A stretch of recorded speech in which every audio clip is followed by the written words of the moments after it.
जय नवदुर्गे श्री कीलक स्तोत्र।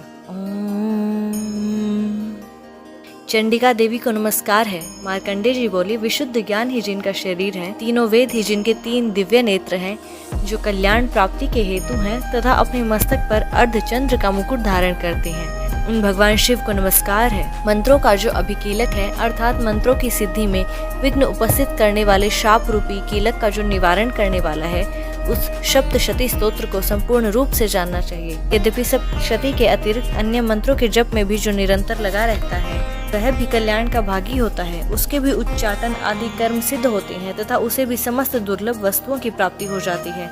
तथापि अन्य मंत्रों का जप न करके केवल इस सप्तशती नामक स्तोत्र से ही देवी की स्तुति करते हैं, उन्हें स्तुति मात्र से ही देवी सिद्ध हो जाती है। उन्हें अपने कार्य की सिद्धि के लिए मंत्र, औषधि तथा किसी अन्य साधन के उपयोग की आवश्यकता नहीं रहती। बिना जप के ही उसके उच्चाटन आदि समस्त आभिचारिक कर्म सिद्ध हो जाते हैं। नहीं, उनकी संपूर्ण अभीष्ट वस्तुएं भी सिद्ध होती हैं। वो के मन में यह शंका थी कि जब केवल सप्तशती की उपासना से अथवा सप्तशती को छोड़कर अन्य मंत्रों की उपासना से भी समान रूप से सब कार्य सिद्ध होते हैं, तब उनमें श्रेष्ठ कौन सा साधन है। इस पर भगवान शिव ने अपने पास आए हुए जिज्ञासुओं को बताया कि यह सप्तशती नामक संपूर्ण स्तोत्र ही सर्वश्रेष्ठ और शुभदायी है। तब भगवती चंडिका के सप्तशती नामक स्तोत्र को महादेव जी ने गुप्त कर दिया। सप्तशती के पाठ से जो पुण्य प्राप्त होता है, उसकी कभी समाप्ति नहीं होती, किंतु अन्य मंत्रों के जप जन्य पुण्य की समाप्ति हो जाती है। अतः भगवान शिव ने अन्य मंत्रों की अपेक्षा जो सप्तशती की ही श्रेष्ठता का निर्णय किया। अन्य मंत्रों का जप करने वाला पुरुष भी यदि सप्तशती के स्तोत्र और जप का अनुष्ठान कर ले, तो वह भी पूर्ण रूप से ही कल्याण का भागी होता है। इसमें तनिक भी संदेह नहीं है। जो साधक कृष्ण पक्ष की चतुर्दशी अथवा अष्टमी को एकाग्रचित होकर भगवती की सेवा में अपना सर्वस्व समर्पित कर देता है और फिर उसे प्रसाद रूप में ग्रहण करता है, उसी पर भगवती प्रसन्न होती है, अन्यथा उनकी प्रसन्नता नहीं प्राप्त होती। इस पर सिद्धि के प्रतिबंधक रूप कीलन के द्वारा महादेव जी ने इस स्तोत्र को कीलित कर रखा है।